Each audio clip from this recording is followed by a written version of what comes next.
Bienvenidos a Radio Sapiens, la radio científico-cultural divulgativa.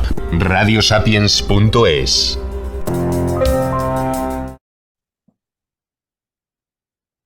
Estás grabando, ¿eh? Buenas tardes y bienvenido a nuestro tercer programa en Radio Sapiens. Esta tarde, pues tendremos la oportunidad, de escuchar a Alba, una de nuestras enfermas, y al doctor Vigaray. Alba, te paso la palabra enseguida porque ya ves que yo casi no puedo hablar. Te escuchamos, Alba. Vale, pues nada, te tomo el relevo. Muchas gracias por la oportunidad de hablar, por la oportunidad de participar y espero de contribuir también. Y nada, pues me presento, soy Alba Berroco Morales. En la actualidad, en el 2012 me diagnosticaron de encefalomielitis miálgica y de fibromialgia y en la actualidad pues padezco ya las cuatro enfermedades. El proceso de evolución que ha sido a peor no ha sido un proceso natural, ha sido un proceso abrupto y estos sucesos abruptos se han debido principalmente a la intervención del INS. Nuestras enfermedades de por sí son extremadamente duras y difíciles de llevar en el día a día, pero cuando interviene el INS, cuando el proceso se judicializa, pues todo es muchísimo más complicado y difícil. En cuanto al tema del INS, pues me forzaron a una incorporación y estoy haciendo así como un recuento, como un pasaje por los sucesos para que podáis hilar, ¿no?, la historia hasta el momento actual. Me forzaron a una incorporación a pesar de los avisos que dio mi médico de cabecera. Por supuesto, voz que clama en el desierto no sirvió para nada, a pesar de que yo estaba en 2 días en casa y uno, porque ya al tercer día es baja, trabajaba, pero a pesar de eso, pues pasé de fase 2 a fase 3. Y aquí las cosas se complican muchísimo. Hay mayor padecimiento. Bueno, cada uno podrá comprender en el grado en el que está, pues cómo puede ser esta situación. Pero sobre todo lo lamentable es que no haya sido de una manera natural.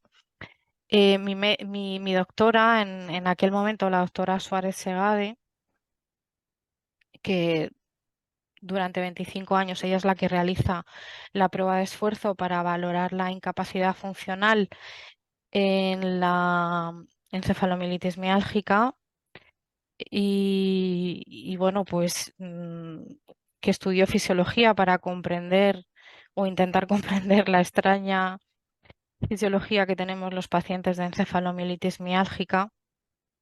Pues en aquel momento ella me explicaba y es así tal cual, ¿no? Dice, igual que no se le pide o ningún médico pediría o ningún cardiólogo pediría a un enfermo de corazón que corriese una maratón, de la misma manera no se puede pedir a vosotras, incluyo también a los varones que haya, pues no se puede pedir que corráis vuestra maratón, pues que es a lo que me forzó el INS, así que directamente lo pueda demostrar o no lo pueda demostrar, yo le debo esto al Centro de Valoraciones del UMEVI de Alicante.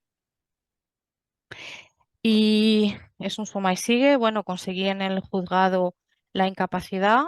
Te sometes a un estrés tremendo. La inversión para mí es millonaria porque en total han sido 10.000 euros que tengo que devolver al banco con sus intereses, tirados al cubo de la basura o a la taza del váter porque el INS reclama y el Tribunal Superior de Injusticia de Valencia pues me retira la incapacidad.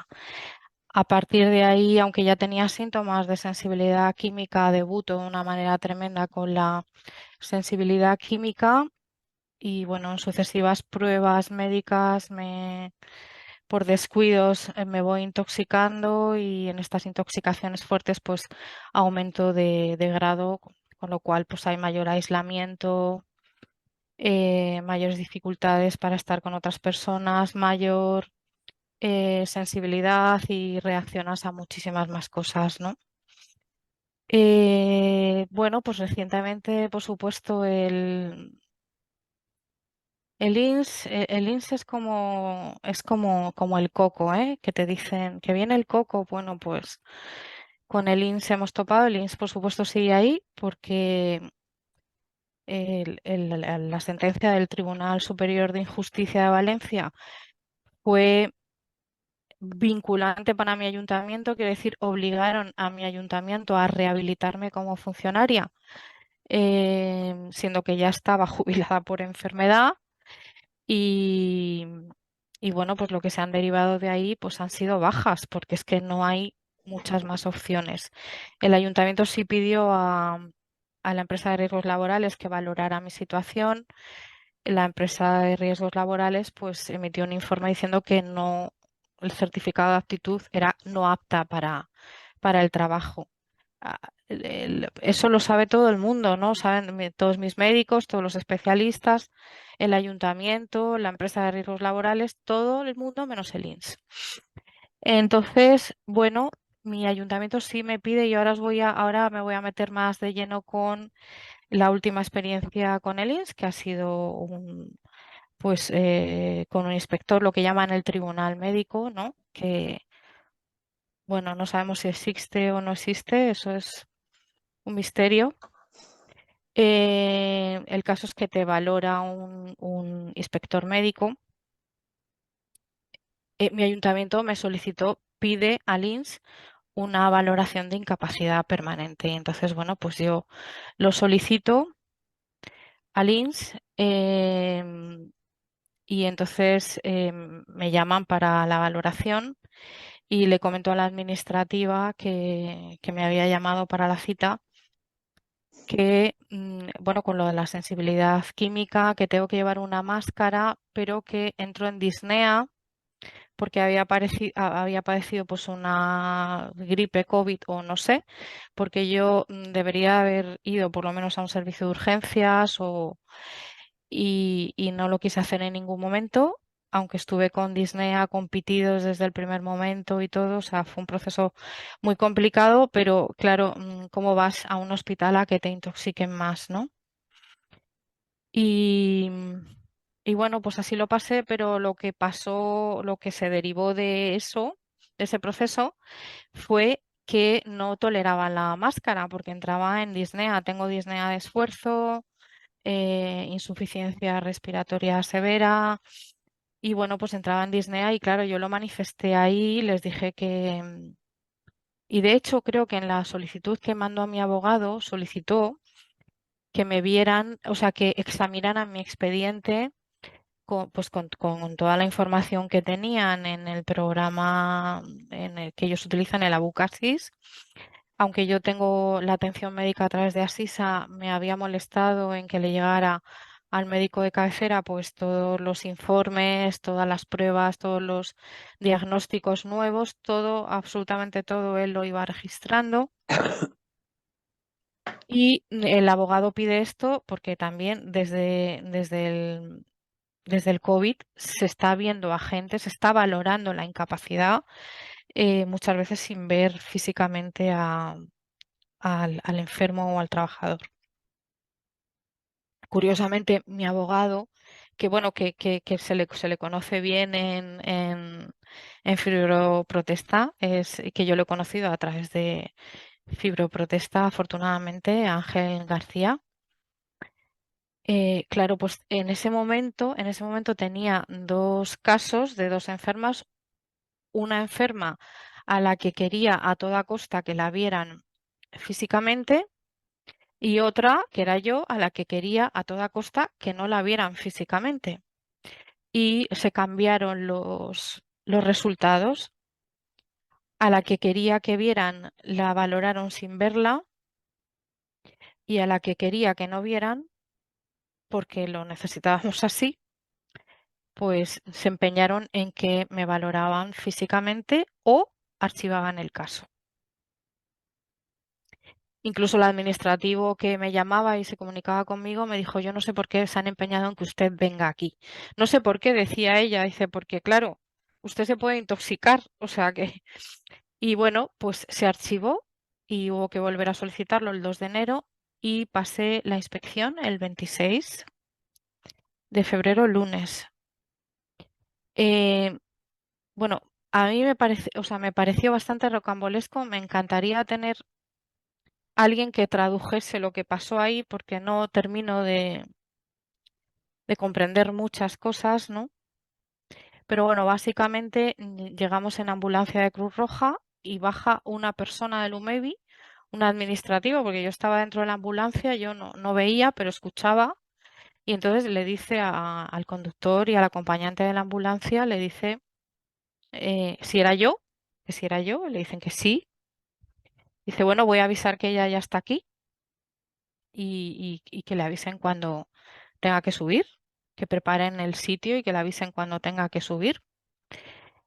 Sí que tuvieron un comportamiento un poco diferente del habitual porque se pasó la cita del martes a las 9:30 al lunes, porque yo les expliqué que el lunes, pues si habían limpiado por última vez el viernes, pues no habría tantos productos químicos en la sala donde me atendieran, productos de limpieza, lejías desinfectantes o, bueno, pues todas las porquerías que se utilizan con, con los famosos perfumes sintéticos. Y a primera hora, para que no entrara otra persona en la sala, pues cargada de perfumes, de detergente suavizante en su ropa, gel, productos para el pelo o lo que fuese. Y bueno, esto lo hicieron. Dijeron que me iban a mandar un SMS que no me enviaron. Bueno, baja esta señora, sube el de la ambulancia con mi DNI. El chico no baja. Pasan como 20 minutos y cuando baja, ¿cómo has tardado tanto? Y me dice, No, es que tú no tenías cita para hoy. No estabas apuntada. Digo, bueno, pues esto cómo se come, cómo baja alguien a recibirme y dicen que yo no tenía cita, pero como estás aquí te van a atender. Me pasaron a una sala así bastante alejada del resto. Es verdad que no tuve que subir escaleras, me pasaron en silla de ruedas, que lo sugirió así la doctora, pues porque al caminar entro en disnea con esa máscara que me cubre toda la cara y estos filtros tochos a los lados. Y, y claro, la máscara hay que ajustarla para que haga el vacío, pero no me atreví a hacerlo porque digo, si entro en disnea, esta máscara se abre muy mal y me voy a desesperar y voy a montar aquí un número. Ya hablando con Ángel, un poco preparando la inspección, pues algunas cosas que yo, pero bueno, me vino muy bien ese repaso con él, que normalizara todo lo que pudiera. Por ejemplo, yo debería haber ido cubierta con una bata y un gorro en el pelo. ¿Para qué? Pues porque se impregnan los químicos que hay en el ambiente, en la ropa y en el pelo con muchísima rapidez. Con el nivel de sensibilidad que tengo yo ahora, luego lo noto y evidentemente pues en el trayecto de vuelta habría estado pues aspirando todos estos restos de químicos que son suficientes para mí para intoxicarme. No lo hice, me traje un gorro a la ambulancia y ropa de repuesto para evitar precisamente para normalizar, para que no dijeran que estoy sobreactuando, o sea que como que adaptando, ¿no? O adelantándonos a los posibles pegas que pudiera haber. Y bueno, pues este inspector me tuvo allí 1 hora y media. Ya con la encefalomielitis miálgica solamente es excesivo para mí estar 1 hora y media sentada, porque el límite más o menos es 1 hora y a veces menos.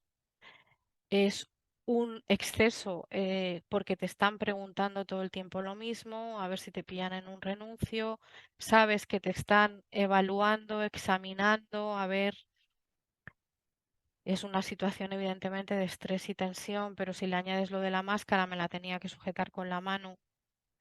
Evidentemente la máscara no pudo filtrar de una forma normal.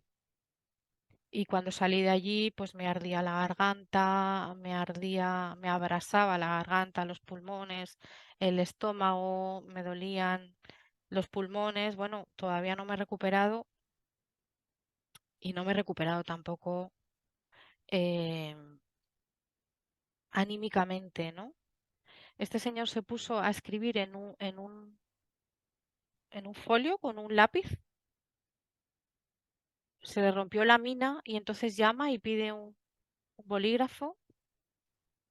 No deja de resultar extraño cuando tienes un ordenador delante que esté la persona escribiendo con un lápiz, no deja de resultar raro, ¿no? Me dice, bueno, ¿y qué? Me dice, no, llama por teléfono y dice, no tengo los datos de la paciente. Pero bueno, ¿por qué me llama paciente? Primero, no soy su paciente. Y es que ninguno de mis médicos, absolutamente ninguno, me pondría en esa situación.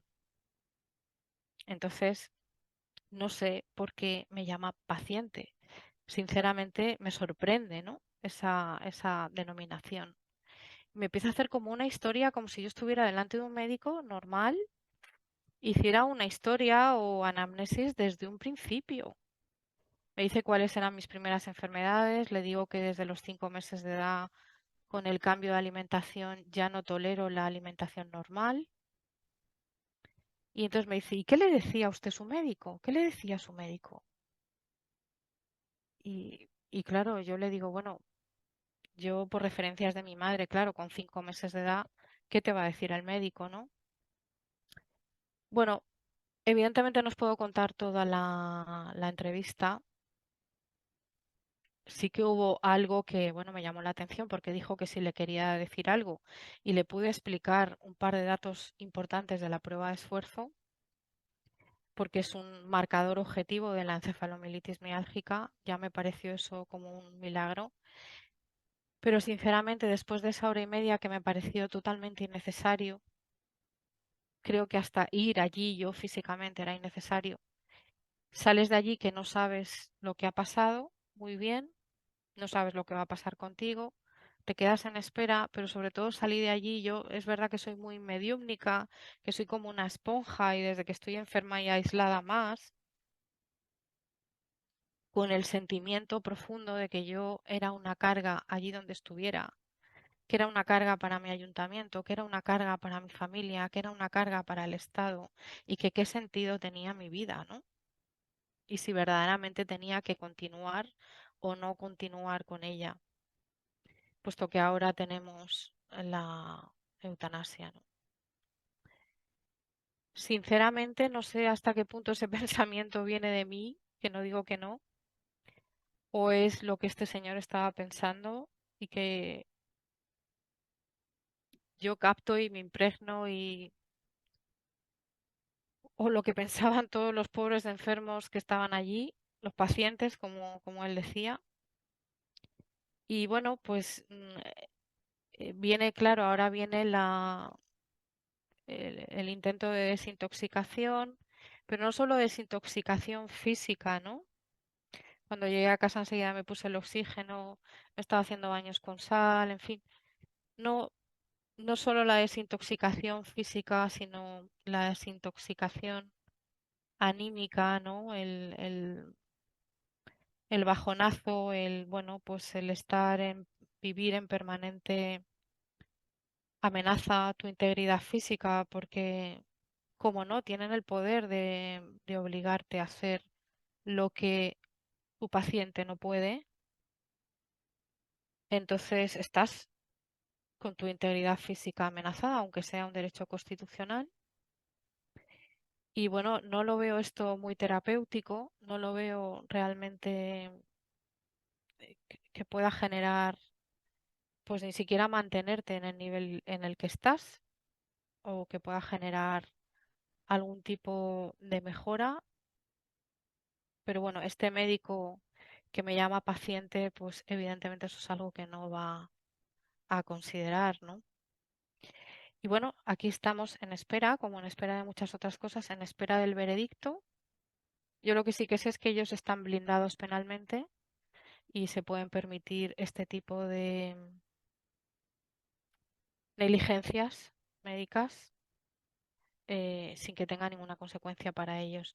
Comentaros también que un par de días antes salió el artículo en el periódico Información, la entrevista de la periodista aquí en casa y el fotógrafo había sido meses antes. Y como no salía, bueno, pues yo me puse en contacto con ella, le dije, mira, voy a pasar la inspección médica. Realmente creo que si no sale el artículo, pues no sé si a mí me va a servir de algo. No digo que no vaya a servir a otras personas, pero no sé si a mí me va a servir de algo. Parece ser que la periodista llamó al INS, se puso en contacto con el INS, entonces entiendo que el INS sabía de este artículo. Hubo un momento que me dice el inspector, y con esto termino, me dice, ¿usted a qué ha venido aquí? ¿Usted a qué ha venido? ¿A que le den la absoluta? Y yo me salió del alma porque le dije la verdad, pues he venido porque mi ayuntamiento me lo ha pedido. No sé si es la respuesta correcta, la respuesta que se puede llevar un 10, un 5, un 0, un 3, un 2, un 1 en su baremo de valoraciones, pero era la verdad. Es que yo había ido ahí porque mi ayuntamiento me lo había pedido, ¿no? Pero me sonó que tenía un DG, eh, me sonó mal lo que él dijo, ¿no? ¿Usted a qué ha venido aquí? ¿A robarle al gobierno la pensión de incapacidad absoluta? Este mismo inspector yo ya lo había tenido otra vez y me dijo que él estaba allí para defender el presupuesto de todos los españoles. Debería revisar la situación de lo que está pasando en Marruecos, a ver si, porque se le está escapando mucho dinero por ahí. Pero él me dijo que estaba para eso, y entonces no puedo comprender cómo un médico que hizo el juramento hipocrático se dedica a defender el presupuesto nacional, sinceramente, y luego tiene la cara dura o la hipocresía de llamar paciente a la persona que se sienta delante y a la que le puede literalmente, perdonadme la expresión, joder la vida. Y bueno, ahí lo dejo.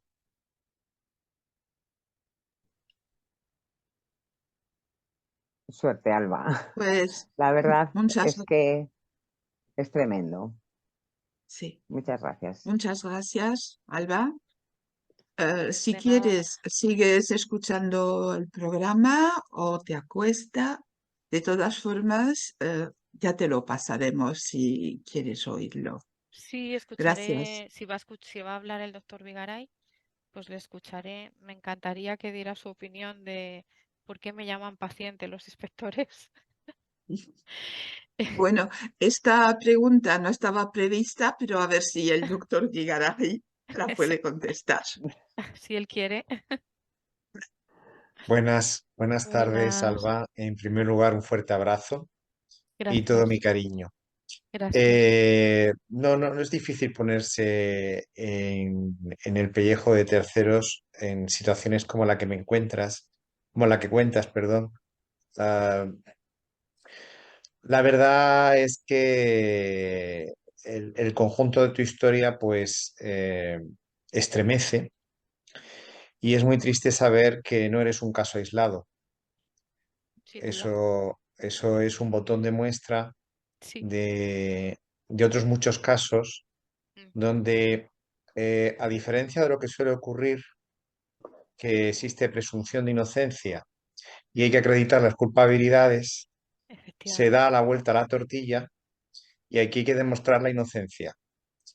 En un proceso médico donde, sinceramente, luego si queréis lo podemos ampliar este tema, pero lo que falta es dos cosas fundamentales. La primera, sensibilidad y la segunda, conocimiento, formación.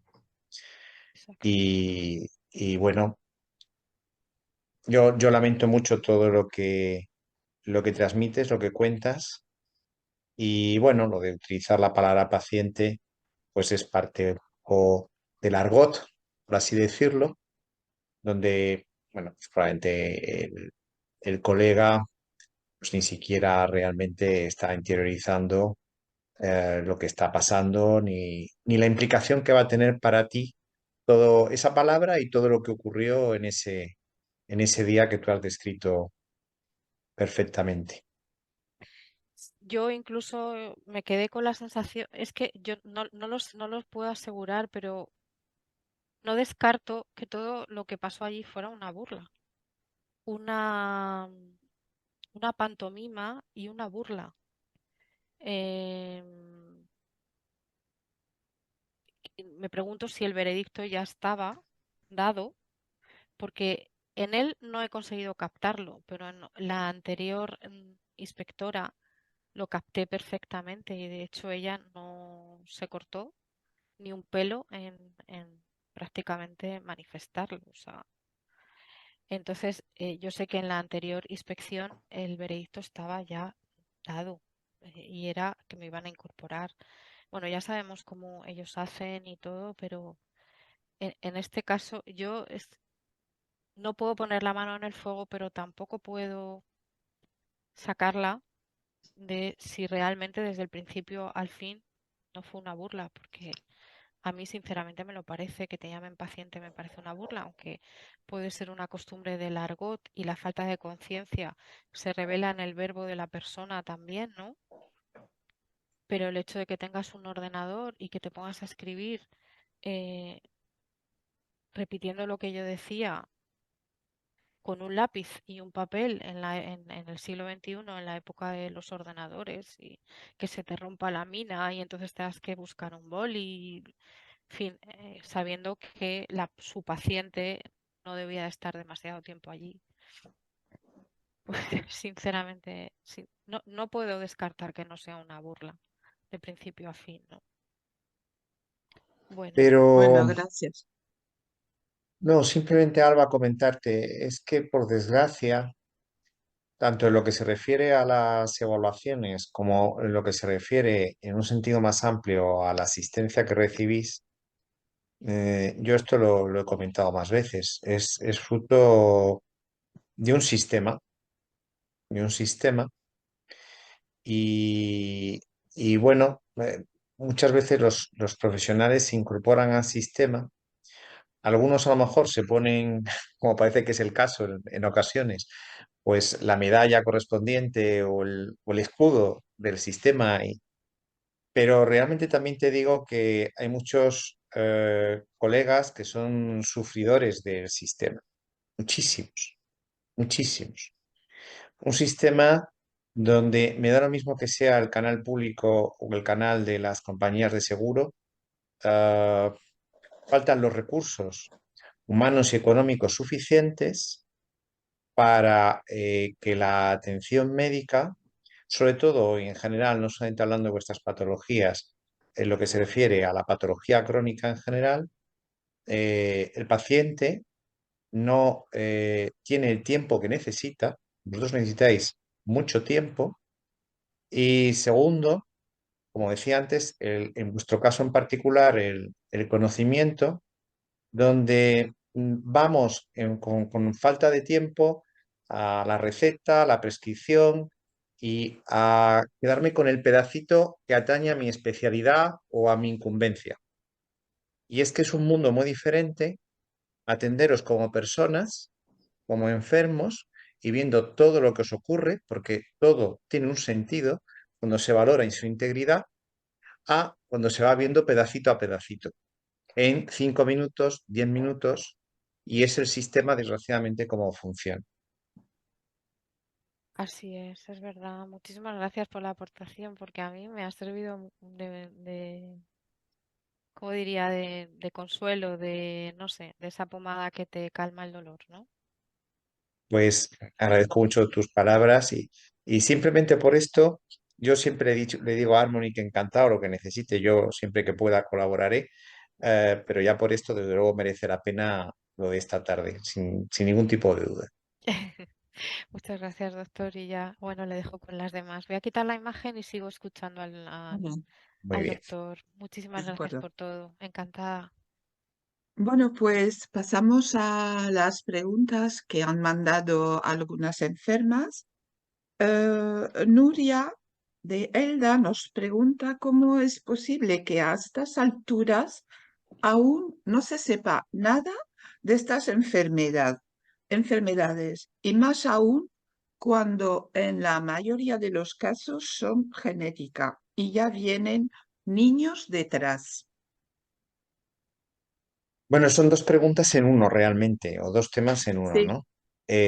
Uno respecto al conocimiento de estas enfermedades y segundo respecto al carácter genético. En el primer aspecto, no es cierto, se sabe mucho. Cada vez se sabe más, de hecho. Y yo creo que en la última década, de una manera progresiva, en crescendo, el conocimiento es mayor.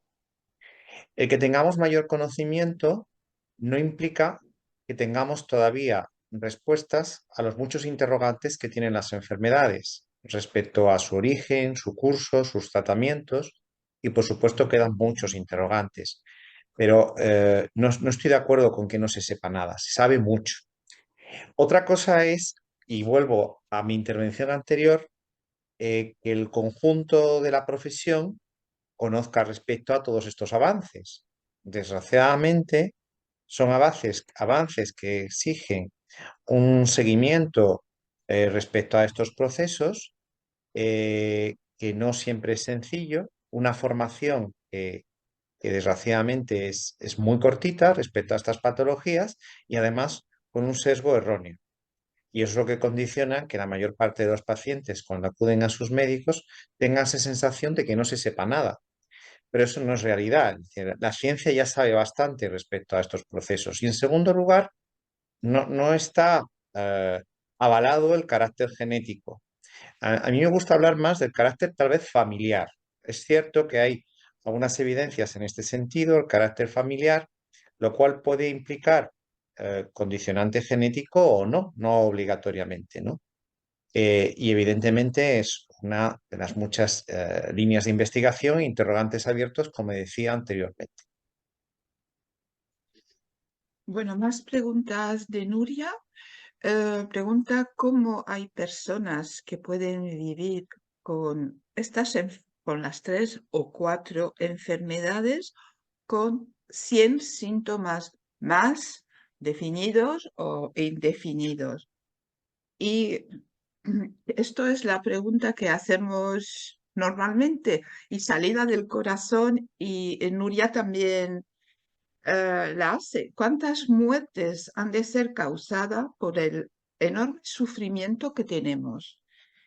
Y claro, la pregunta clave: ¿para cuándo tendremos algún tratamiento eficaz?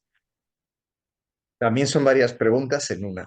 Sí, Eh, mira, desgraciadamente hay pacientes que fallecen. No tenemos estadísticas en ese sentido 100% fiables de tasas de mortalidad en este sentido. Pero yo no creo que haya que plantearnos desde ese planteamiento tan en negativo. Es decir, yo creo que construir en base a lo que se va conociendo, a lo que se va aprendiendo. Yo creo que ahí el papel de las asociaciones de pacientes en lo que se refiere a la sensibilidad social y a la sensibilidad de los profesionales es fundamental, la de todas las asociaciones, pero falta la otra parte. Es decir, es necesario que el médico tenga la oportunidad de poder formarse para poder dar respuesta actualizada a todo lo que es ese avance científico, aunque aún tenga muchas interrogantes abiertas. Y desgraciadamente, igual que hay máster universitarios, cursos de especialización en múltiples ámbitos, realmente los poquitos profesionales que atendemos estas patologías es más fruto del esfuerzo individual o del interés individual y además cada uno de nosotros lo vemos con diferentes prismas en base a nuestro expertise, a nuestra experiencia previa.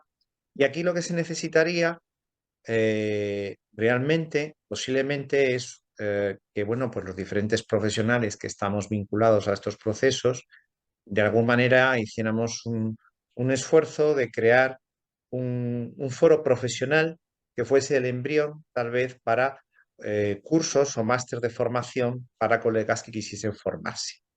Claro, esto exige un esfuerzo individual que yo esto lo hablaba hace poquitos meses con la doctora Eva Martín, me decía, es que a mí la vida no me da más. Estamos todos muy desbordados a nivel individual, ¿no? Para hacer este tipo de esfuerzos que serían los necesarios para conseguirlo. Eh, Voy a contar un tema que es mucho más sencillo y es mucho más complejo. Para quien no me conozca, mi expertise fundamental es el microbioma y la barrera intestinal, que es de donde yo vengo y me acerco a estas patologías. Igual que otros se acercan desde los problemas inmunológicos, perfil bioquímico, desde la medicina ambiental, etcétera, etcétera. Y tampoco existe en España un máster de microbioma. Existen máster para médicos. Hay máster abiertos donde muchos profesionales sanitarios pueden apuntarse, matronas, fisioterapeutas PNI, nutricionistas, enfermeras, pero lo que menos hay es médicos. Y hay que llevar este mundo a la medicina, porque realmente los que atienden a los pacientes son los médicos. Y para que después esto cale en las estructuras públicas, tiene que ser a través de los médicos, no puede ser de otra manera. Y yo estoy ahora con el empeño de poner en marcha el año que viene, con mi grupo de conocimiento, con Immunomed, un máster para médicos en el mundo del microbioma. Pues a lo mejor es el embrión para paralelamente, otra vez con posterioridad, hacer ese mismo esfuerzo para lo que es estas patologías, es decir, lo que es fibromialgia, encefalitis, SQM y electrosensibilidad. Yo creo que tiene todo el sentido, que hay un hueco de conocimiento y que es una idea que yo no sé si la final la podré desarrollar o no, porque aquí los esfuerzos individuales al final son hercúleos y uno termina realmente muy, muy quemado, pero bueno, la idea por lo menos está ahí. Y respecto el otro comentario, recuérdame, perdóname, Harmony, la segunda pregunta o el parte final de la pregunta que decía. ¿Cuántas muertes han de ser causadas Sí, por el enorme sufrimiento que tenemos? Ah, ¿y para cuándo tratamientos eficaces? pues no hay una respuesta de un para cuándo. Yo creo que para más cerca, progresivamente Sí. para más cerca. A ver, sobre todo en el paradigma central de lo que es la encefalitis miálgica, ah, sin ningún tipo de duda, estamos ante un, entre comillas, cajón desastre multifactorial con una serie de elementos comunes y algunos diferenciadores. Y por lo tanto, cada paciente probablemente, dependiendo de dónde pudiéramos encuadrarlo en este planteamiento, la severidad de su caso y sus diferentes circunstancias, tendrá sus tratamientos. Y hablo de tratamientos en plural porque todo lo que es multifactorial requiere normalmente una visión terapéutica múltiple en todos los ámbitos, no exclusivamente en el ámbito médico, ¿no? Por lo tanto, no hay una contestación definitiva, ni creo que haya una contestación única. Irán saliendo diferentes tratamientos que a unos pacientes les irán mejor y a otros les irán otros tratamientos mejor. Lo que comentabas anteriormente del máster para médicos y estudiantes es justamente uno de los puntos que pusimos nosotros en la propuesta de ley que hemos enviado reiteradas veces al gobierno y que estamos suplicando 7 años después que lo lean y a ver si lo aprueban. Bueno, había muchos puntos, pero este era uno de los puntos, formación de los médicos y de los alumnos universitarios, porque llegan a su nuevo gabinete y igual no han oído hablar de la fibromialgia o de la encefaliomelitis miálgica, bueno, nada de nuestras enfermedades. Pasa, Harmony, que por la autonomía universitaria es complicado. Es decir, parte de las posibilidades que tiene cada universidad de organizar sus planes de estudios depende después mucho del profesorado de cada universidad y desgraciadamente, a no ser que tengas profesionales conocedores y sensibilizados con las patologías, pues posiblemente no se va a hacer hincapié en las mismas al enseñar a los estudiantes del pregrado, ¿no? Y por otra parte, para que eso es muy importante y será necesario, sin ningún tipo de duda también, pero de aquí hasta que eso se consiga y a su vez esos licenciados en medicina sean especialistas y puedan realmente de una manera práctica ayudar a los pacientes, estamos hablando de muchos, muchísimos años. Por eso una solución un poco más sencilla, la de máster universitarios, que puede ser iniciativa de las propias universidades, sean públicas o sean privadas, para profesionales médicos que pudieran estar sensibilizados y deseando o con interés en formarse en estos aspectos, en estas patologías. Y eso sí podría tener un recorrido en tiempo más corto. Sí, de acuerdo. Bueno, le paso la palabra a Mónica, que va con las De, siguientes preguntas. de hecho, yo quería puntualizar una cosa en el tema esto de la formación, porque yo me he encontrado este fin de semana con formación específica en encefalomelitis miálgica, long COVID y sensibilidad química múltiple en Reino Unido, pero además con la posibilidad de apuntarse médicos españoles. Entonces, el que no se especialicen o el que no comprendan o no entiendan nuestras patologías, yo creo que no es porque no tengan recursos, yo creo que es bueno, no sé realmente cuál es la causa. A lo mejor no Pero hay Mónica, motivación. pero Mónica, es que se Puede ser, necesitan las dos cosas, necesitan las dos cosas, la sensibilización y la formación. Yo entiendo que las partes son importantes, no, no basta simplemente, efectivamente, tiene que haber una motivación, un interés, ¿no? Y ahí es muy importante, entiendo, sobre todo vuestra labor. Eh, pero en el fondo estás poniendo el dedo en la llaga. Hay países, sobre todo países anglosajones o países nórdicos, que tienen muchas más posibilidades y se nota que el avance y en general el conocimiento es mayor que otros países como el nuestro. En ese sentido, pues probablemente estamos un poco en el furgón de cola occidental, ¿no?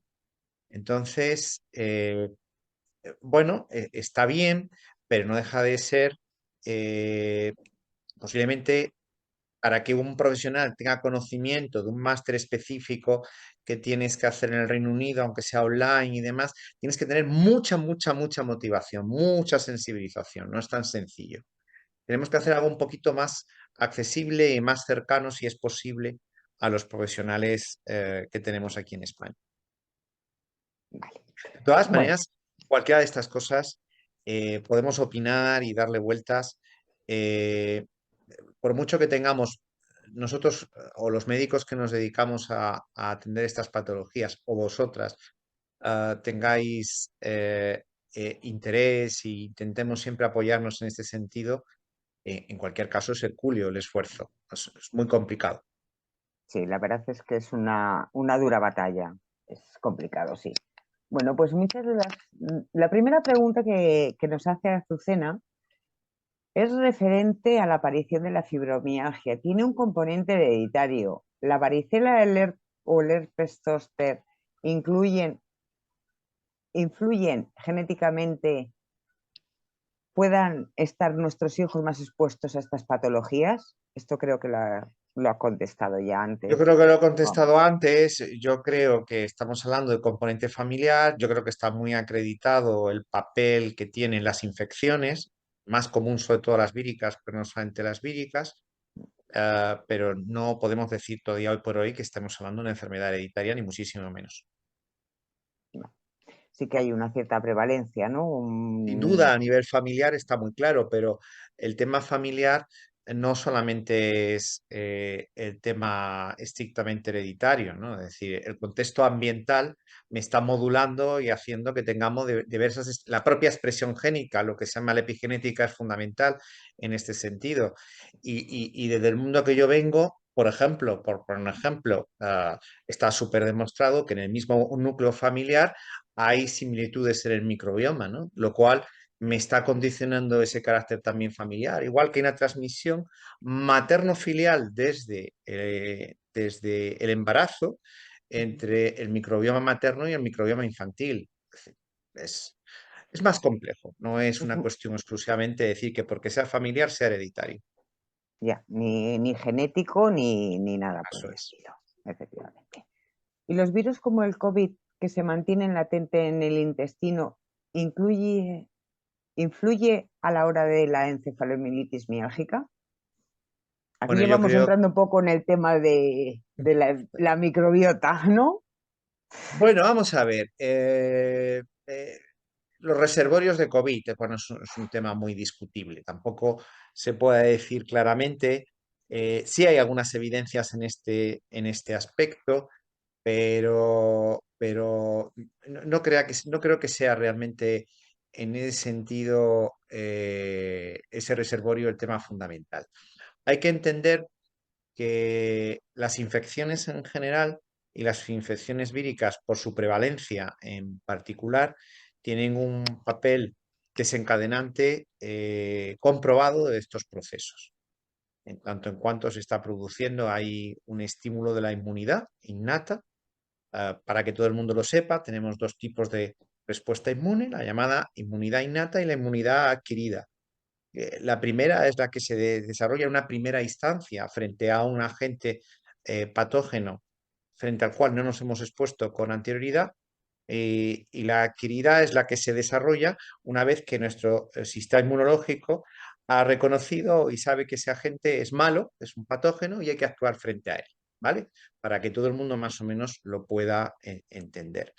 Entonces, bueno, esa estimulación de la inmunidad innata sí puede jugar un papel en el desarrollo de estas patologías, desde ese punto de vista, pues múltiples infecciones y evidentemente ahí abordamos pues el conjunto de las infecciones víricas, sea por herpes virus, el caso de todos comentado del Epstein-Barr, entre otros muchos, citomegalovirus, etcétera, etcétera, evidentemente pueden jugar un papel en este sentido.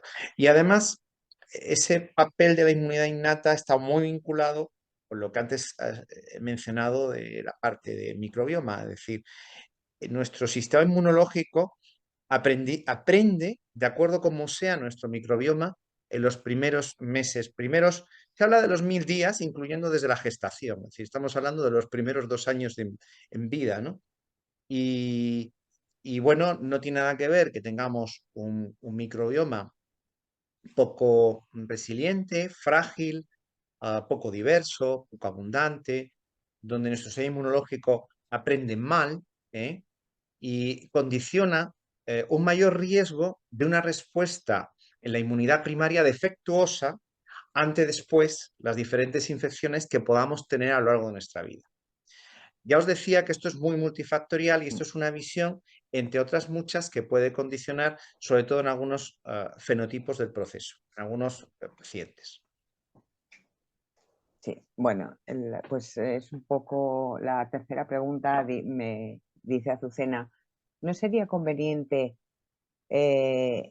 como influye en el sistema inmune, empezar a tratar en cuanto se tenga la mínima sospecha o aparición por análisis de hipoinmunidad, tratar con complementos para subir el sistema inmunitario como el inmunoferol?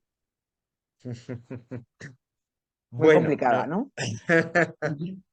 a ver, esto es más complicado. La implicación del sistema inmunológico, pues de alguna manera se entiende que está presente en estos procesos.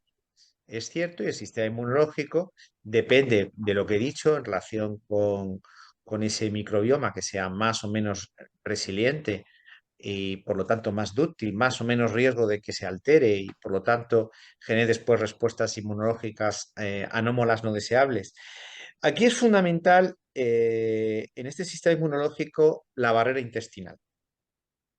En buena medida la salud está en la salud de nuestras barreras, sea la barrera intestinal, la barrera cutánea, la respiratoria, la hematoencefálica, por ejemplo. Es decir, esto es un elemento esencial y una barrera inflamada y permeable a nivel intestinal me va a condicionar normalmente en un contexto de disbiosis una respuesta inmunológica deficiente y alterada, multiplicando el riesgo de disfunciones como pueden ser los procesos autoinmunes o los procesos de hipersensibilidad alérgica. Eh, Todo lo que yo pueda ayudar a un mejor funcionamiento inmunológico y todo lo que yo pueda ayudar a su vez a esa barrera intestinal, en general van a ser elementos positivos. Pero esa barrera intestinal se ayuda de muchas maneras. Se le ayuda con lo que comemos, no solamente lo que comemos, sino cómo lo comemos, cuál es el origen de lo que comemos. No es lo mismo comer microplásticos, química, aditivos, que comer producto de proximidad que no tenga elementos químicos, por poner un caso. Es decir, no solamente hay que pensar ya lo que comemos respecto a posibles intolerancias alimentarias que padecen muchos de nuestros pacientes, sino en un sentido muy, muy amplio. Depende esa barrera, evidentemente, de esa disbiosis, de esa microbiota que habrá que modular, habrá que mejorar, bien en el contexto de sobrecrecimientos microbianos o de simples desequilibrios. A veces es muy complicado corregir esos sobrecrecimientos y esos desequilibrios. Y luego hay tratamientos directos que mejoran la barrera intestinal. Es decir, que hay que actuar de esa manera poliédrica, ¿correcto? Alimentación, todo lo que module microbios y trabajar barrera. A su vez, sabemos que hay una serie de suplementos, y ahí entra, por ejemplo, los betaglucanos, ahí entra, por ejemplo, el zinc, ahí pueden entrar incluso el omega 3, ahí puede entrar fundamental la vitamina D, que en general en España todos somos deficitarios de la vitamina D, bueno, que pueden ayudar también a un mejor funcionamiento del sistema inmunológico. Y no nos olvidemos de que para tener un buen sistema inmunológico, el equilibrio emocional es fundamental. Todo el mundo sabe que normalmente cuando tienes un herpes labial, le sale, como se suele decir popularmente, la calentura en los momentos que está más estresado o más tensionado. De origen psíquico o físico, puede ser en el contexto de un catarro viral y en ese momento no sale la calentura, o simplemente en una época de mayor estrés o disgusto emocional. Es una variable, entre otras, en la cual, desde esa perspectiva, se puede ayudar mucho al sistema inmunológico y en conjunto, a su vez, a la microbiota por el eje intestino-cerebro. Volvemos a meter un elemento nuevo de ayuda al sistema inmunológico. Por lo tanto, simplificarlo en tomar un único suplemento, una única medicación, es una visión muy parcial. Hay que tener una visión global porque todo al final nos va a ayudar. Perdonad si a lo mejor me estoy extendiendo y si entendéis que estoy a un nivel demasiado técnico, me corregís, ¿eh? Perdonadme, lo intento. Yo creo que está claro, ¿eh? Me alegro, Yo gracias. creo que sí. Mónica, ya no tienes preguntas de momento.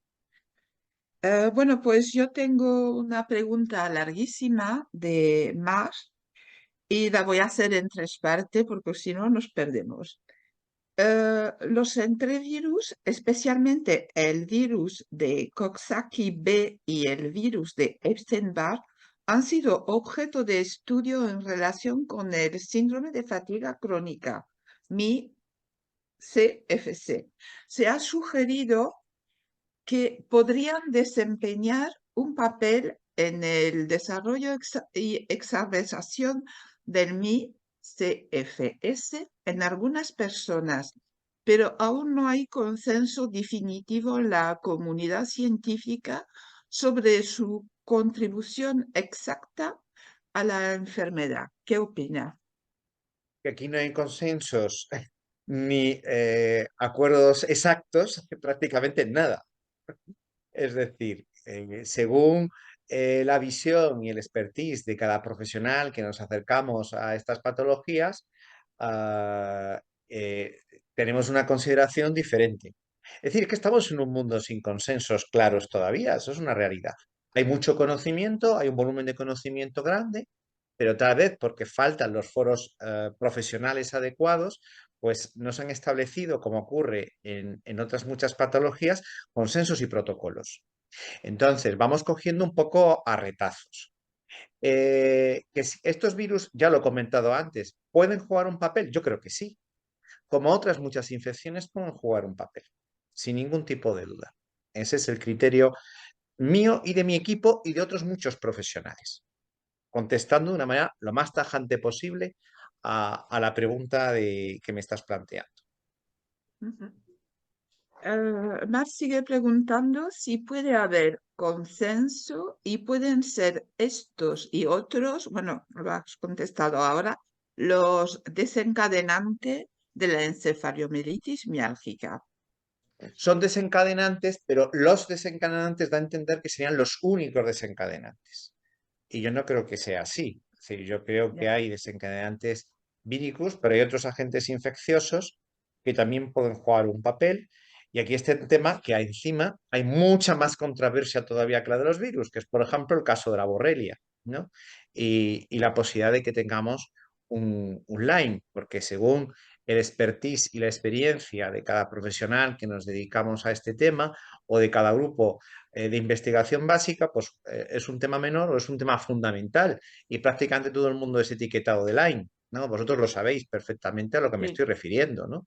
Entonces, no tenemos consensos. Yo creo que todos estos agentes infecciosos juegan un papel, como lo pueden jugar los traumas físicos, como lo pueden jugar los traumas biológicos, los traumas psicoemocionales, todo eso en su conjunto pueden jugar papeles desencadenantes.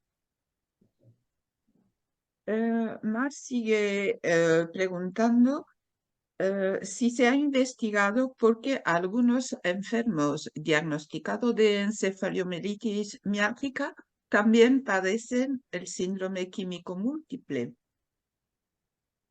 Es un proceso evolutivo. Eso lo ha contado Alba muy bien, que empezó con fibromialgia y encefalitis y al final desarrolló, no recuerdo si ha comentado primero electrosensibilidad o SQM. Es decir, nosotros tenemos dos perfiles de pacientes con SQM, un perfil minoritario de pacientes que exclusivamente tienen SQM, que habitualmente se han expuesto de una manera nociva, masiva, casi siempre en el ambiente laboral, a un tóxico, fruto muchas veces de insecticidas que se utilizan o incluso otros productos contra plaguicidas en general en el contexto laboral y que desarrollan un SQM exclusivamente. Y luego tenemos otro grupo mayoritario de pacientes que en un contexto evolutivo de su proceso de encefalitis, ojo, estoy hablando de pacientes con encefalitis, no estoy hablando de pacientes con fibromialgia exclusivamente, desarrollan también al final un SQM. Mi expertise no es la medicina ambiental y no es la toxicidad. Y bueno, considero que es un elemento importante y de hecho todo paciente que desarrolle los síntomas y que esté diagnosticado de síndrome de fatiga crónica, creo que tiene que tener una prevención respecto a exposición ambiental y alimentaria a tóxicos. Antes lo he comentado respecto a la comida. Me parece un tema fundamental. Y yo creo que de forma genérica hay que planteárselo a todos los pacientes que padezcan el proceso sin haber desarrollado todavía síntomas con tóxicos. ¿De acuerdo? Y después, bueno, no sé si es realmente una pregunta o una aclaración. Hubo un reumatólogo en Pontevedra que da conferencia en Miami sobre estas enfermedades y cuando me diagnosticó encefaliomelitis, me dijo, ten cuidado, puedes desarrollar SQM. Y efectivamente, en un año fui diagnosticada con síndrome químico múltiple. Pues las intolerancias de la encefalomielitis están también presentes en la SQM.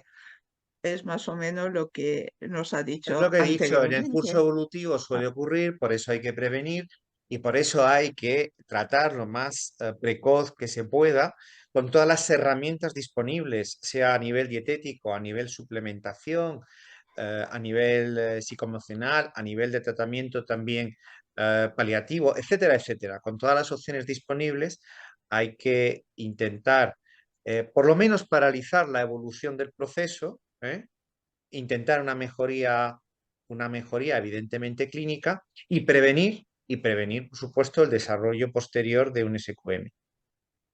Ujú, Es de lo que te he acuerdo. comentado anteriormente. Sí. Sí.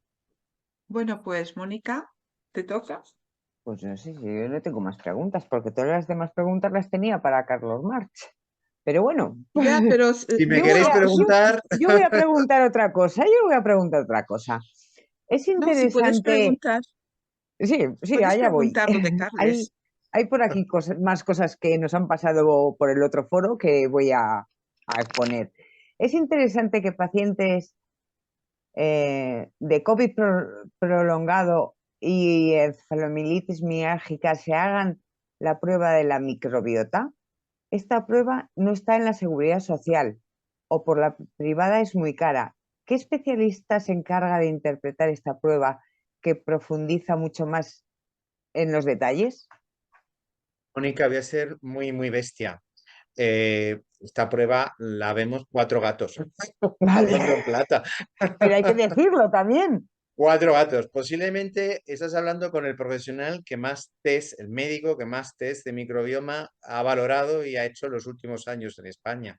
Y yo he hecho cientos de estos test y he valorado cientos de estos test.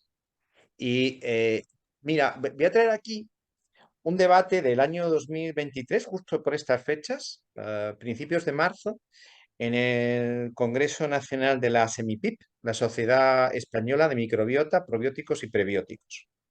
Y en ese foro científico, al cual acuden pues, unos pocos médicos y mucho nutricionista, investigadores básicos, enfermería, matronas, psicólogos, etcétera, etcétera. Es un foro muy abierto, muy, muy poliédrico.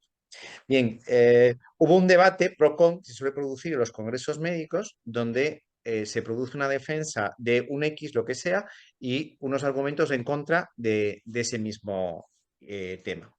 Y se produjo un debate pro-con respecto a la conveniencia de hacer test de microbioma. Y esto se hacía en el contexto del congreso de los que más o menos se suponen expertos respecto al tema.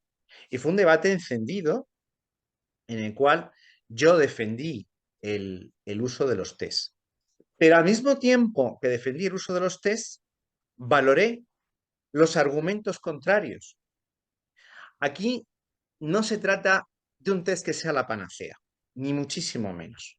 Es un error fundamental cualquier acercamiento diagnóstico y terapéutico exclusivamente con un test de microbiota ante cualquier situación de disbiosis. Porque estamos perdiendo mucha información en primer lugar, porque hay que hacer otro tipo de análisis de sangre, de orina, otros análisis de heces con otro tipo de parámetros. Los test de microbiota, pues no tiene que ver que sean microbiológicos, que sean metagenómicos, mucho más completos, y yo trabajo metagenómicos, pero soy consciente que los metagenómicos son deficitarios, por no decir nulos, para el diagnóstico en hongos y en parásitos, y hay que combinarlo con técnicas microbiológicas, y a su vez el test metagenómico me lo da por porcentaje y yo tengo que tener un dato de la abundancia total de microbios y por lo tanto tengo que hacer un test microbiológico por PCR para saber cuántos microbios tengo, porque yo estoy valorando un bosque y lo primero que tengo que saber del bosque es su abundancia y luego ya entrar en su biodiversidad y en sus desequilibrios, ¿no? Pero claro, es que hay que entender que aparte de que no sea una panacea y que hay que combinarlo con más cosas y hay que hacer también pruebas de gases, de sobrecrecimiento, pruebas de intolerancias alimentarias, pruebas inmunológicas de diverso tipo, etcétera, etcétera, hay que entender las insuficiencias que tiene cualquier prueba diagnóstica. Es como las pruebas de gases que se hacen para el SIBO, que está tan de moda. Hay que entender que desgraciadamente la mayor parte de las pruebas de SIBO que se hacen en España están mal hechas. Así de claro lo digo, aunque pueda levantar algunas ampollas, pero lo leyendo en cualquier foro. Y la interpretación de esas curvas por el grueso de la profesión es nefasta. Lo siento, pero hoy por hoy es así. Porque pasa lo mismo que pasa con estas patologías. No hay conocimiento, no hay formación, no se sabe respecto al tema. Entonces, si me pongo así, tampoco haría pruebas de gases. Si me pongo así, no haría nada. No, hay que saber las insuficiencias que tiene el test. Entender, evidentemente, que estás haciendo una foto de algo que es una película, por supuesto.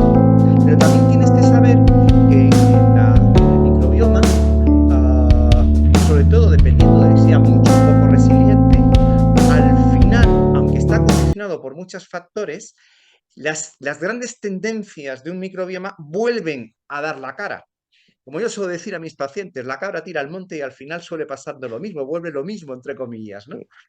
Dependerá mucho de cómo han sido nuestros hábitos de vida en los días previos a cuando he hecho el test, si he tomado medicación X previo al test, etcétera, etcétera. Todo eso, cuando hay conocimiento, se sabe y se interpreta. Y yo defendía en ese foro como gracias a estos test puedo detectar algunas cosas críticas que si no, no podría detectar. Para entender mejor cómo puedo ayudar a ese paciente, cómo puedo modular ese microbioma, cómo puedo mejorar esa barrera intestinal y en consecuencia cómo puedo mejorar su disfunción inmunológica. Por no decir en otros casos también fundamental la metabólica, porque no estamos hablando de los metabolitos que produce esta microbioma. No nos olvidemos que un 30% de las sustancias que circulan por nuestra sangre vienen desde el microbioma y eso me está condicionando potencialmente también patología. Por lo tanto, no es un sí o un no nunca. Todo, desgraciadamente, depende de qué. De conocimiento, volvemos a lo mismo. De conocimiento. Entonces, no hay por hoy un especialista, desgraciadamente, de una especie X capacitado en entender estos procesos. Muchos piensan, y como muchos de esos pacientes tienen cuadro funcional digestivo asociado, que será el gastroenterólogo, y desgraciadamente no, porque por desgracia hoy por hoy todavía el conjunto de la gastroenterología de alguna manera rechaza todo lo que tenga que ver con microbioma, barrera intestinal, disbiosis, empiezan a entender que puede ser importante, pero no han entrado en ello y todavía hay muchos colegas de esta y otras muchas especialidades que piensan que todo esto es una moda, que esto no tiene ningún sentido, que, bueno, en fin. Es una lucha como la lucha que tenéis vosotros, como la lucha de todos los que me están escuchando, diaria, donde hay que tener paciencia, perseverancia, actuar siempre con criterio, ir siempre trabajando, como yo suelo decir, medicina basada en la evidencia, pero en la cresta de la ola de esa evidencia, en el avance, en lo que tenga una base evidentemente científica, una evidencia a nivel publicaciones, a nivel de estudios multicéntricos, a nivel de investigaciones propias, en muchas ocasiones también, bueno, pero que haya evidencia, evidentemente, sin salirnos nunca de de la cresta de la ola. Disculpadme que me he extendido mucho con este tema, No, es pero que es muy me apasionante. habéis tocado un punto sensible, precisamente, y en Por el cual, eso, como soy muy protagonista, lo he vivido en primera persona. por eso le he rescatado la pregunta de otro foro, porque creía que era importante que tocarlo porque es su tema. Entonces, pues es fenomenal, fenomenal, porque además ha respondido un montón de preguntas más que había por aquí sueltas. Las que queráis hacerme, de verdad, no tengo ningún problema. Voy a hacerle una del doctor March. Nos dice una persona que la mayoría de los pacientes con fibromialgia o encefalomielitis miálgica suelen desarrollar problemas oculares o de visión. ¿Por qué no se dice que se resuelven a malas penas con lágrimas artificiales o hidratantes de ojos, sin tener en cuenta los cambios constantes y necesidades de diseños de gafas adecuadas para los pacientes que existen? O sea, que es realmente, a ver, quiero entender con la pregunta que yo en mi caso, por ejemplo, yo tengo una radiación distinta por la mañana que por la tarde. Lo he comprobado. Entonces, Bueno, ¿por qué? A ver, no es posiblemente donde yo pueda tener a lo mejor mayor conocimiento, pero creo que sí es suficiente para dar algunas claves que puedan ser de interés. Vamos a ver. Por un lado está vosotros sabéis que vuestras patologías hay multitud de comorbilidades. Y una de las comorbilidades más habituales es el llamado síndrome seco. Eso lo sabéis mucho de vosotros. Tenéis las mucosas secas. Y eso es a todos los niveles. Pero uno de los puntos más sensibles del síndrome seco es precisamente el ojo seco. El ojo seco, que es un condicionante de calidad de vida brutal en todos los órdenes para quien lo padece. Terrible para algunos pacientes. Y que, pues aparte de lágrimas artificiales, en ocasiones requiere tratamientos con sueros autólogos incluso, en manos de oftalmólogos expertos en el ojo seco. No hay que olvidarnos que hay una patología autoinmune que condiciona la posible desarrollo de este síndrome seco, que es el síndrome de Sjögren. Síndrome que tiene un diagnóstico, por un lado, con una alteración analítica autoinmune y que luego también podemos hacer diagnóstico mediante biopsias de glándulas salivares. Hay un test específico, por otra parte, para el diagnóstico del ojo seco, no obligatoriamente de que me esté hablando de que tengamos realmente este Sjögren, que es el síndrome es el test de Schreiber, perdón, para valorar realmente la producción de lágrima. En consecuencia, esto es una comorbilidad frecuente y en los casos donde está implicado este componente autoinmune ocurre como con otras comorbilidades de autoinmunidad que podemos encontrar en estas patologías. Y volvemos al punto de origen, a disfunción inmunológica. ¿Correcto? En otros muchos casos tenemos un síndrome seco sin evidenciar un Sjögren, donde tenemos una resecación, pero no llegamos a poder diagnosticar y no tenemos los criterios diagnósticos de tal síndrome y desconocemos realmente por qué está ocurriendo. Yo ahora os cuento otra cosa. En general, cuando yo me acerco a un paciente con disbiosis y con alteración de su barrera intestinal en consecuencia, todas las barreras están mal. Lo que pasa en barrera intestinal ya hay evidencia que condiciona que funcione peor la barrera hematoencefálica. Y por supuesto, lo vemos en la piel.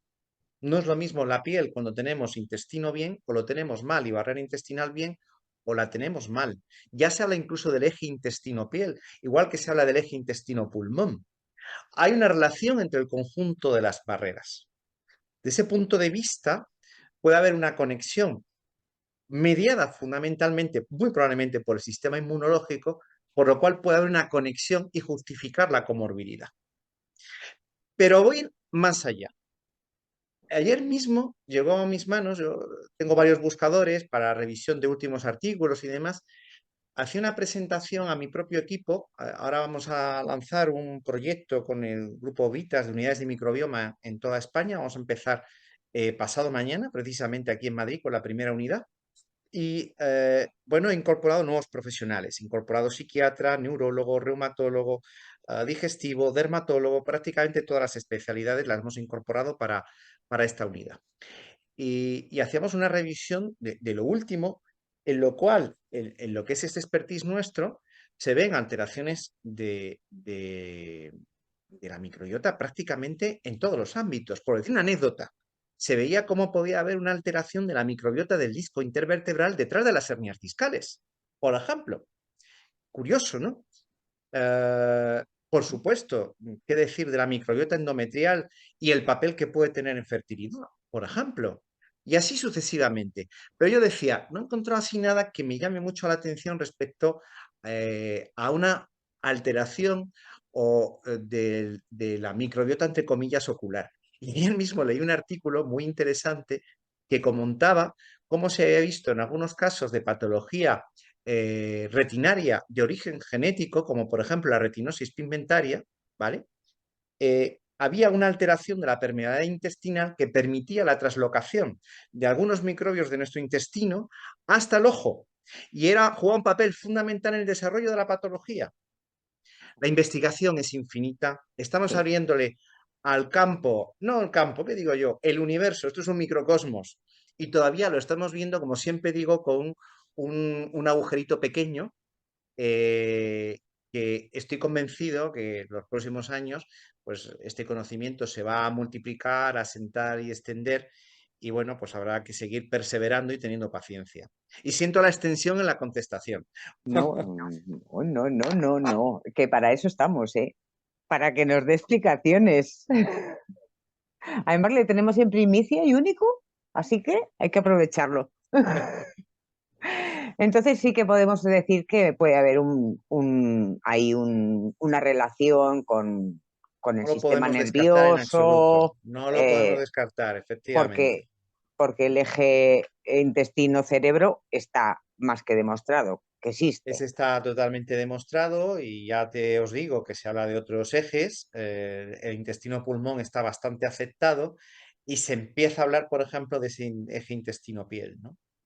Ajá. Alboni. ¿Sigo yo, Mónica? Sí, ¿O sigues sí, tú? sí, sí, sigue. Vale. Bueno, mira, hablando del Sjogren, yo lo tengo y pedí a mi oftalmólogo que me recetara el suero autológico y me dijo, no, no lo necesitas. A ver, ¿quién lo necesita y quién no lo necesita? Bueno, no tengo la contestación porque yo no prescribo suerautólogo y eso lo tiene Ujú, que hacer evidentemente el oftalmólogo. Pero mira, en medicina, sobre todo en temas, entre comillas, pantanosos donde no hay consensos claros, va a depender mucho del criterio individual de cada especialista, Harmony. Entonces, ujú. pues habría que conocer los detalles de tu caso. Es cierto que no es una acción terapéutica de primer nivel, ¿vale? Se plantea normalmente en casos de ojo seco severo, ¿correcto? No, no se suele Ujú. plantear como una opción de primer nivel, donde, como tú bien sabes, entonces, si lo padeces, se tira sobre todo de humectantes, de lubricantes, etcétera, etcétera. Sí, sí, sí, sí, sí. Es Yo lo En que esos hago, tengo, pero yo... pacientes ayuda mucho un suplemento que son, bueno, aparte de las vitaminas C, que son los omega 7 y 9, que pueden ayudar bastante en algunos pacientes. Yo Ujú. lo suelo utilizar mucho ese suplemento en los pacientes que son síndrome seco y casi todos tienen una percepción subjetiva de beneficio. De yo acuerdo, tengo sí. Sjögren en grado 4. Hombre, qué casualidad, os hablo del Sjögren y las dos estáis afectadas. Ha venido al Sí, pelo entonces. sí, entonces yo sí tengo pautado el suero autólogo porque todas las demás combinaciones farmacéuticas, todas me empeoraban más el ojo seco Es que normalmente para llegar y la hasta ahí, visión. antes trabajas con esas medidas generales y luego tienes diversas opciones antiinflamatorias, que son las que tiran mis colegas, ¿no? Y como os digo, se plantea ya para casos severos, ¿no? Sí, Ya, insisto, dependiendo de cada caso y del criterio profesional de cada, en este caso, de cada oftalmólogo. Son ellos los que tienen que realmente decidirlo. sí, sí. Bueno, yo no sé si en el caso del ojo seco soy un caso grave, pero en oftalmología desde el año 2000, que me estropearon la vista y tuve que dejar de trabajar, pues sí que soy un caso reconocido en España. Utilizaron mi caso en varios congresos y me extrañó mucho con todos los problemas que tengo de sequedad, de no ver, llegar a no ver, que no me lo recetara. Digo, bueno, él es el especialista Pues y suena un sabrá por qué. poco, desde luego no parece un caso menor, ni mucho menos si te han llevado a los congresos, entiendo yo, ¿no? Es decir, Sí, sí, pero como ocurre siempre en nuestra profesión, el paciente es libre y soberano de las segundas opiniones, siempre. sí, sí, sí. Bueno, vamos a hacer algunas preguntitas más, poquitas, porque ya son las 9 menos 10 y no queremos abusar. Em, a ver, son preguntas, pues no sé de quién. Bueno, paso. ¿Por qué en lugar de investigación y más recursos para los pacientes, se ha llegado a desmantelar progresivamente muchas unidades de fibromialgia, como por ejemplo la de Alicante en lugar de dotarla de más recursos? Yo no trabajo en medicina pública desde hace ya muchísimos años por decisión propia de la cual no me arrepiento. A mí no me gustaba el sistema y decidí buscar mi vía pues por otros caminos y por eso me empecé a dedicar con las compañías de seguro hasta que entendí que también era imposible hacer la medicina en la que yo creo, en esa donde existe el enfermo y no la enfermedad, con los recursos y con los márgenes de tiempo que nos obligan las compañías de seguro, que no pueden pasar habitualmente de 10, 15, como muchísimo 20 minutos. Así es imposible.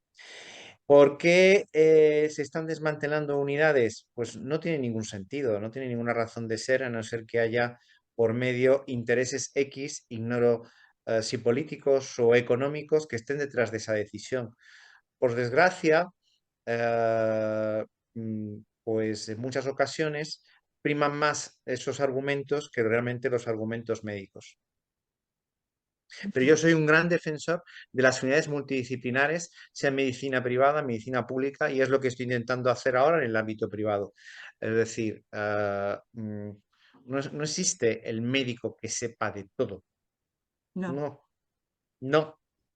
Aquí ni siquiera el médico que dé o el conjunto de médicos que den soluciones íntegramente. Necesitaremos también al nutricionista, o necesitaremos también al psicólogo, necesitaremos a otros profesionales sin ningún tipo de duda.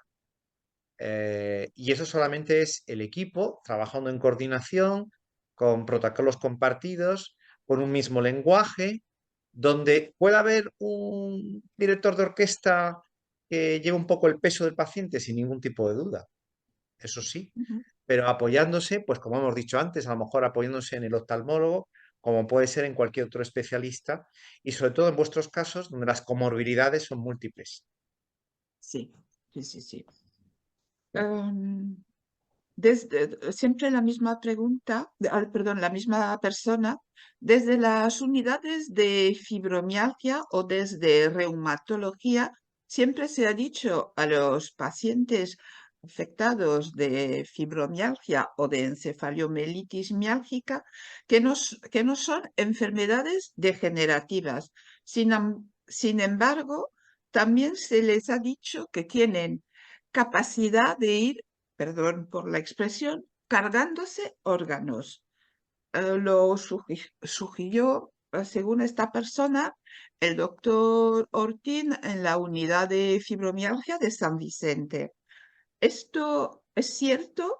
¿Y por qué los pacientes de FM y MI acaban desarrollando enfermedades del aparato digestivo, especialmente intestinales, o otras enfermedades neurológicas? Podría decirse que tanto la fibromialgia como la encefaliomelitis miálgica son condiciones premórbidas de otras patologías que se desarrollan posteriormente, como las mencionadas y varias más. Eh, no son preguntas, son baterías de preguntas unas acumuladas Uf, sobre uf. las otras. Sí, sí, sí, sí. Esto me daría para estar media hora casi, Sí. esta pregunta. Vamos a empezar. Vamos Es a ver. la última, es la última. Bueno, pues me estoy unos 10 minutitos, yo creo, intentando, bueno, el tiempo que sea Bien. para contestarla de la mejor manera posible. Ahora, una cosa es las enfermedades degenerativas y otra cosa que es un proceso crónico, tengo una evolución progresiva desfavorable. Estamos hablando de dos cosas distintas, ¿vale? Ujú. Tenemos enfermedades degenerativas, por ejemplo, pues a nivel neurológico, todo el mundo sabe lo que es el Parkinson o lo que es el Alzheimer, pero también tenemos, por ejemplo, enfermedades degenerativas a nivel articular, y ahí está la osteoartritis o artrosis, que padece con el paso de los años, pues en gran parte de la población. Y eso son enfermedades degenerativas, ¿de acuerdo? Pero evidentemente tenemos patologías crónicas, como las que padecéis, que tienen un curso evolutivo, sobre todo si no se actúa de esa manera multifactorial, como estaba comentando anteriormente, desgraciadamente con el paso del tiempo desfavorable, donde efectivamente podemos ir teniendo progresivamente más problemas. Y ahí hablábamos antes, por ejemplo, del SQM, de la electrosensibilidad, pero por supuesto podemos tener otro tipo de comorbilidades que puedan ir surgiendo. Dentro de esas comorbilidades, posiblemente la más frecuente es la patología digestiva funcional, que las tenemos a nivel alto, y ahí está la dispepsia, por ejemplo, o los problemas asociados a sintomatología característica del reflujo gastroesofágico, como tenemos efectivamente patología intestinal y el más conocido y común, el síndrome de intestino irritable. Hace muchos años, los gastroenterólogos, en lo que se llaman los criterios de Roma, que se han ido revisando progresivamente, han hecho una caracterización muy objetiva y muy clara de estas patologías funcionales. ¿De acuerdo? Detrás de las patologías funcionales, y ese es un poco el elemento diferenciador de nuestras unidades con respecto a lo mejor la visión tradicional de la gastroenterología, suele encontrarse una tríada combinada entre sí, que es, como he dicho antes, la alteración de la microbiota, que es lo que conocemos disbiosis, y dentro de eso entran los sobrecrecimientos. Está la alteración de la barrera intestinal, que tanto hincapié hago en ella, y están las intolerancias alimentarias. Normalmente son procesos que yo siempre explico, van en espiral de más a más. Más disbiosis, más alteración de la barrera, porque la respuesta inmunológica cada vez más deficiente y eso está cada vez más inflamado y alterado, y más alteración de la barrera, peor se absorbe, por lo tanto, más intolerancia. Pero más intolerancia va a incrementar la disbiosis y así increciendo de forma continuada. Este proceso no tiene por qué dar necesariamente clínica digestiva. Podemos tener o no tener clínica digestiva. Habitualmente hay clínica digestiva. Para que haya clínica digestiva, suele ser un condicionante fundamental el aspecto psicoemocional, por ese eje intestino-cerebro que está muy avalado. Y por eso muchos pacientes dan la cara al problema o empeoran su clínica digestiva en situaciones de tensión emocional de cualquier índole. Pero no tiene por qué haber obligatoriamente. En ocasiones solamente tengo, por ejemplo, patología cutánea. Normalmente el paciente que empieza a desarrollar fibromialgia y encefalitis, la comorbilidad digestiva no es posterior y no se desarrolla después de haber empezado con los síntomas de la fibromialgia o de la encefalitis. Es al revés. Lo que pasa es que muchas veces esos síntomas digestivos son muy sutiles y los metemos y los interiorizamos como normales en nuestra vida. ¿Quién no se le hincha de vez en cuando la tripa después de comer? ¿Quién no se nota pesado a veces después de comer? ¿Quién no ha rechazado de niño a adolescente algunos alimentos y luego ya no los ha comido nunca jamás? Muy típico con el tema de los lácteos. ¿Quién no ha tenido un exceso de flatulencias en ciertas circunstancias o una alteración del ritmo intestinal que la interioriza como normal? Hay mucha gente que va 3 o 4 veces al baño con unas heces pastosas y malolientes y es lo que ha vivido toda la vida y lo ve como normal. Y no es normal. ¿Entendido?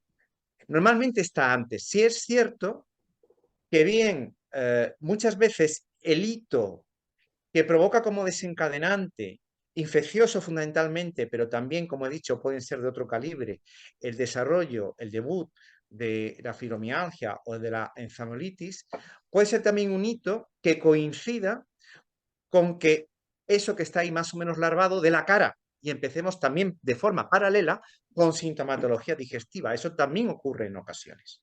¿Entendido? Ajá. Por lo tanto, el orden no es el que se plantea en la pregunta habitualmente. Es justo al contrario, pero hay que ir más allá y buscar eso que hay de origen ahí detrás.